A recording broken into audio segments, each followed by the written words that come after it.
Hi, I'm Chef Gail Sokol and welcome to my kitchen. It's so exciting. We're making fluffy dinner rolls today and it's perfect for the holidays, any holiday.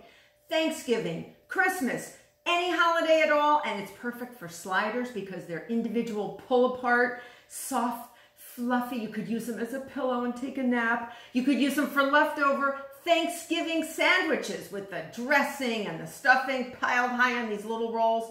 Perfect. And it's portion control. So we're going to be using a Japanese technique known as tangzhong. So come over to my stove because we have to make our roux. And that's the basis of this process. So we're going to be taking 3 tablespoons of bread flour, and it's very important that it's bread flour. This has more suckers in the starch granules. It has a higher protein content. And we're going to add 4 tablespoons of water and some whole milk. We have 4 tablespoons and an extra tablespoon, so about 5 tablespoons, and we're actually going to make a roux. You know what that is when you make a sauce and you want to thicken equal parts of fat and flour, but there's no fat in this. This is just water, milk, and flour. And look how thick. It's going to look like mashed potatoes when we're done. But what you're actually seeing is these starch granules in the flour suck up the water in the milk and the water itself and get thicker. See what happens? And it actually does look like mashed potatoes. And what happens is it holds water, which means it's going to hold moisture, which means our rolls are going to be super good and super yummy and fluffy. All right, so I'm going to put this in the bowl of my electric mixer. And it is hot, so be careful. So you're going to take all this fluffiness, and don't eat it because it does look like mashed potatoes. And it's hot. And we're going to add and build a dough. All right, so come on over to my bowl, and you can see what's in my bowl. So that is going to be the basis for our dough. So before we actually start, we're going to mix some of our dry ingredients, and this gives our tangzhong some time to cool down a little bit. So in this bowl, I have 2½ cups of bread flour. Again, they have a lot more gluten-forming proteins in the bread flour. It's a higher protein content to suck up water and actually make a nice bread. I have 2 tablespoons of granulated sugar, 1 teaspoon plus 1/8 of a teaspoon of kosher salt. That's a coarse salt. If you want to use table salt, you can. And this is 3/4 of a teaspoon of instant dry yeast, instant or fast rising as it's also known as. And what I love about it, you can add it right to the dry ingredients. No proofing needed. And you're going to whisk it up. Just whisk everything up just to make sure everything is evenly blended and homogeneously blended. All right? Once that's done, we go back to our tangzhong and we're going to start building our beautiful dough. So I'm going to add 1/2 cup plus 2 tablespoons of whole yogurt, or you can actually use a light yogurt. You can use whatever you want. I love Cabot yogurt. I'm going to be using Cabot yogurt. I love it. It tastes so good and I love it. And I use a low-fat plain Greek yogurt, but you can use whole milk if you want to as well. 2 tablespoons. I use, again, Cabot butter. So 2 tablespoons of the unsalted butter, and I've softened it. I've allowed it to sort of stay at room temperature. I also have 1 egg, just 1 egg, 1 large egg. And I'm going to add about 2 tablespoons of water. This is just room temperature water, could be slightly cool. You don't want it too cold. You don't want to kill your yeast. And then with the dough hook, we're just going to get this going, and then we're going to slowly add our dry ingredients. Okay? So we're going to get that going.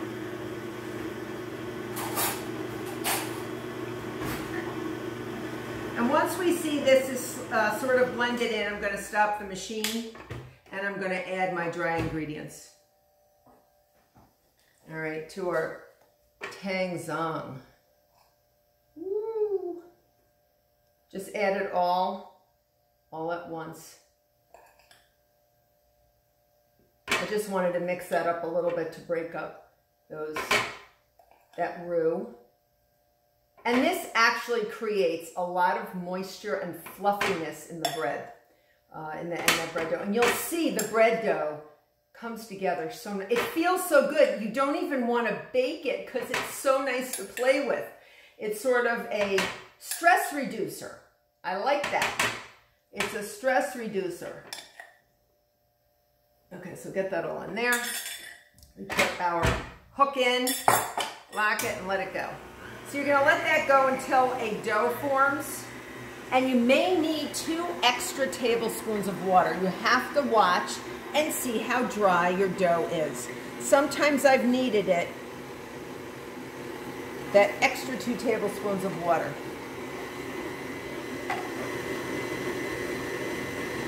So it's sort of nice. It almost looks a little shaggy in the beginning, but don't get upset. It's supposed to be like that. Now, what I like to do, you can't just look at your dough and say, yeah, I think it's done, or no, I don't think it's done. You got to get your hands in it. All right, you really have to get your, so clean off the hook and actually push all those dry ingredients. And don't wait too long to do this. I do feel it's going to need that extra 2 tablespoons of water. And guess what? I am going to give it what it wants. I'm going to pour it right in there. I know that's 2 tablespoons because I pre-measured it. Okay, and I'm just going to keep that going.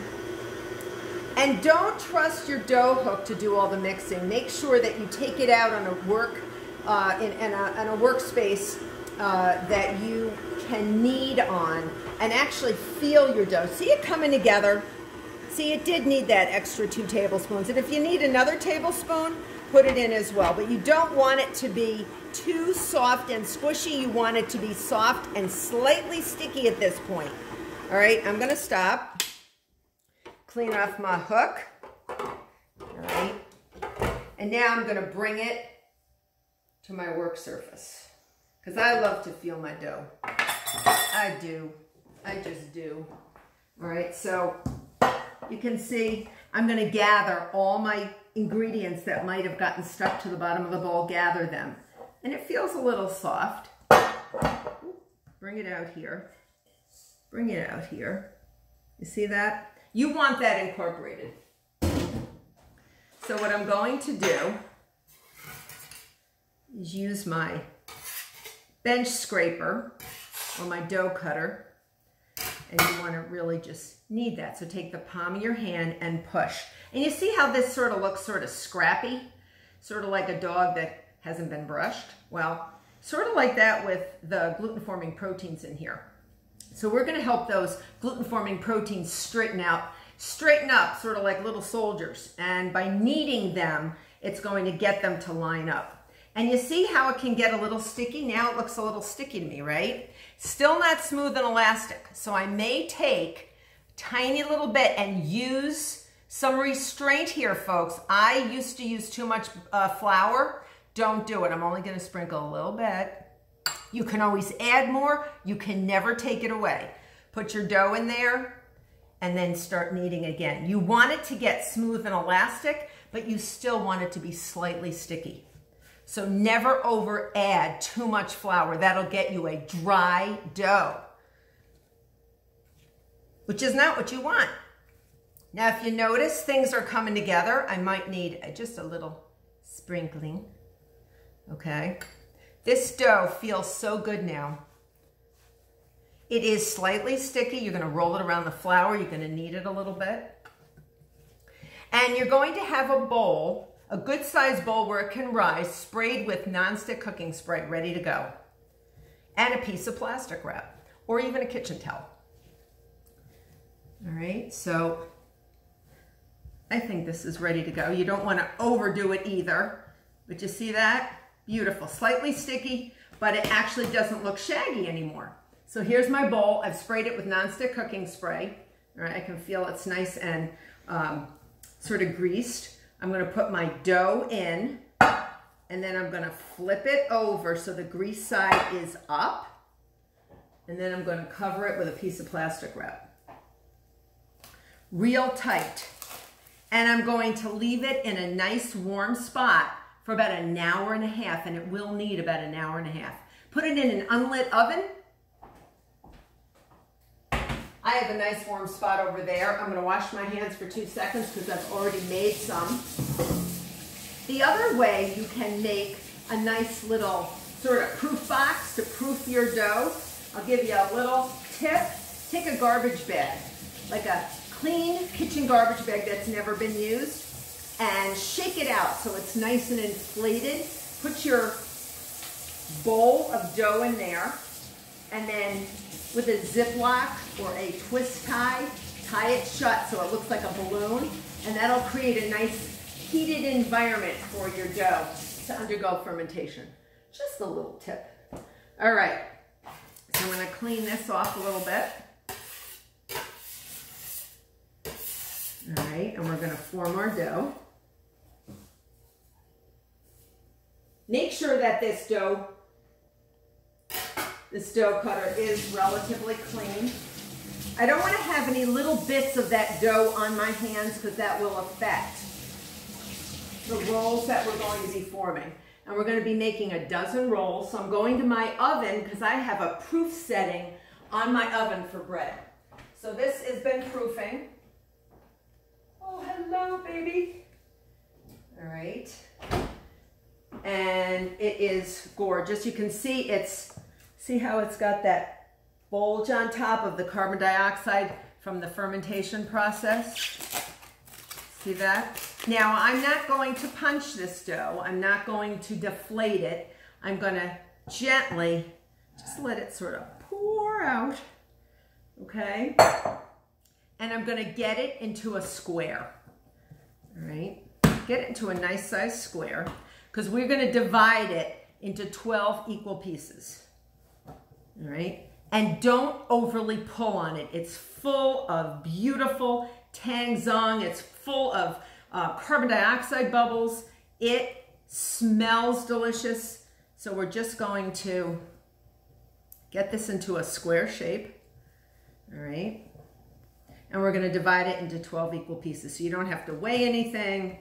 I'm just gonna divide it into thirds with my bench scraper. You can use a knife if you want. Just eyeball it.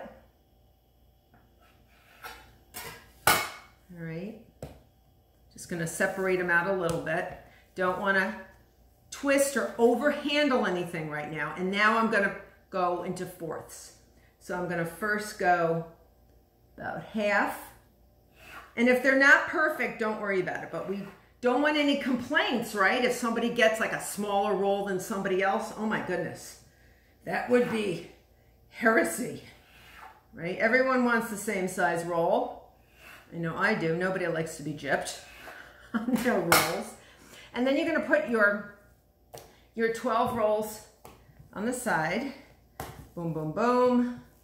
Boom, boom, boom. And I'm going to show you how to form them. And it's so much fun to form them. Get a 9-inch cake round layer pan, spray it with nonstick cooking spray or butter if you want. And if you don't have a 9-inch one, you can use a 10-inch in a pinch. You can also use a rectangular pan or a square pan. So I'm going to put that right here for now. Take one of your squares and use your knuckles, and you're just going to want to sort of push, push, push and flip it over as if you're taking and making a drawstring purse. See how I'm getting each corner together? Flip it over, and you don't want to flour this, no flour. You're going to make a C with your hand, all right? A C. I'm left-handed, so if my C is backwards to you, I apologize. And you're actually going to drag it. And this is going to form a skin of gluten around this roll, and it's going to hold in carbon dioxide and air bubbles so that when it undergoes its second rising, it is going to hold and be puffy and beautiful. Look how gorgeous that is. You see that? So that roll now is going to go into our cake pan. So you're going to put 8 around the sides. Okay, do it again. Okay, flip it over. Get the kids involved in this.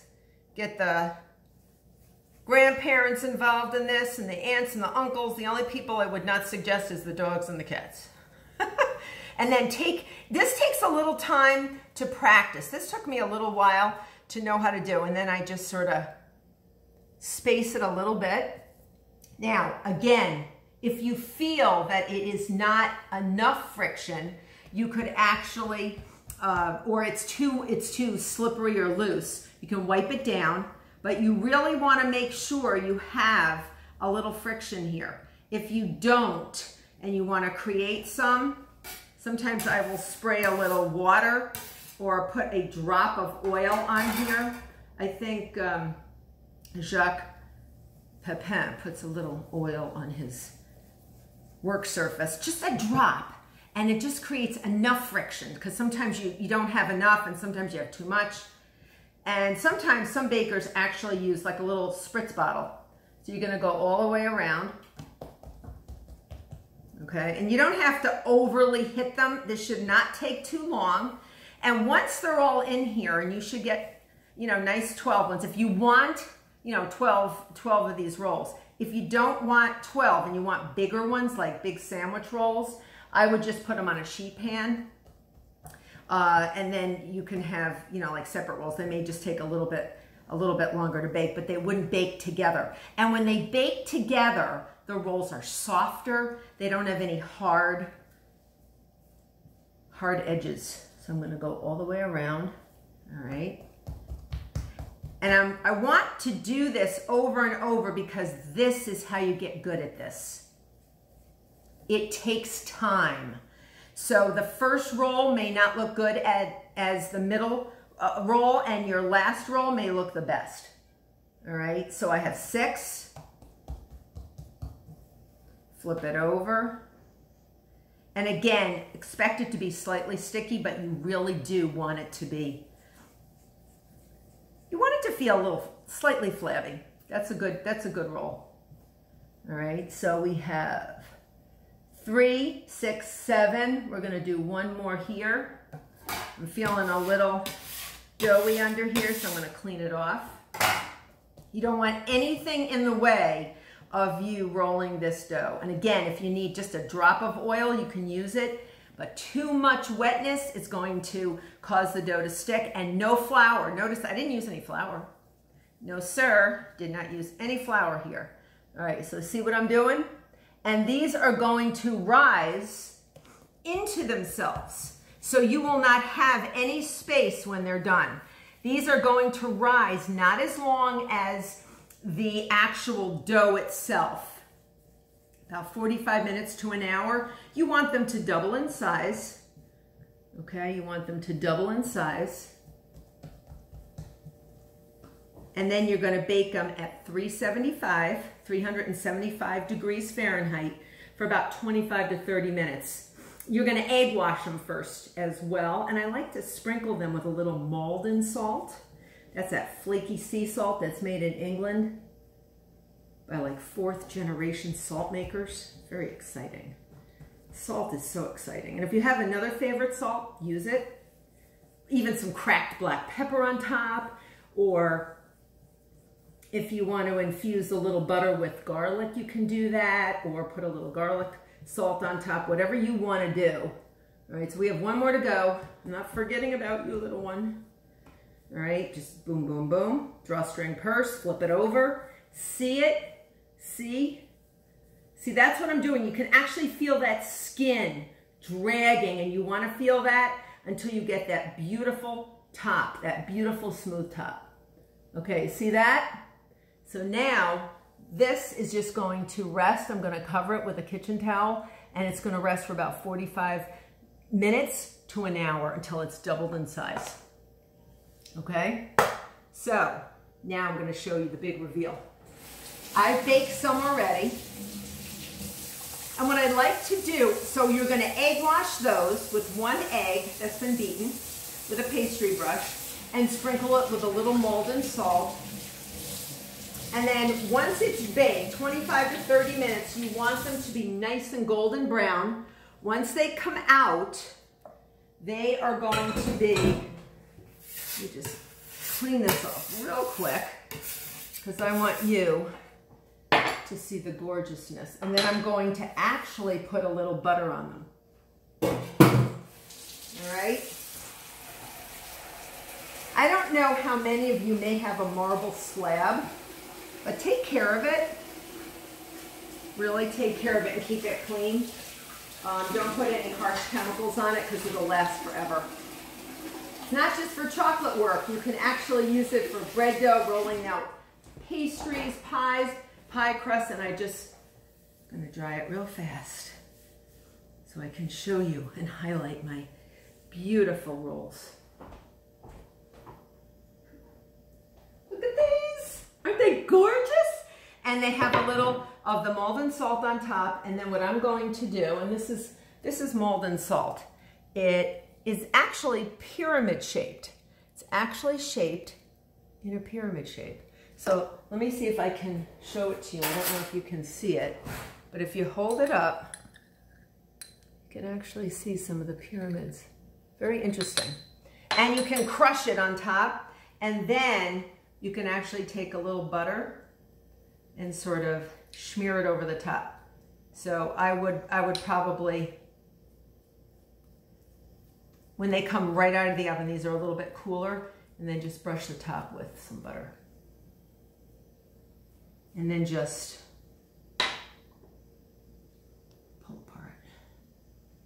Yum. And everyone can help themselves. These are beautiful. So I hope you've enjoyed this video. I hope you make these rolls for the holidays or anytime. And I hope you become a subscriber. Until next time.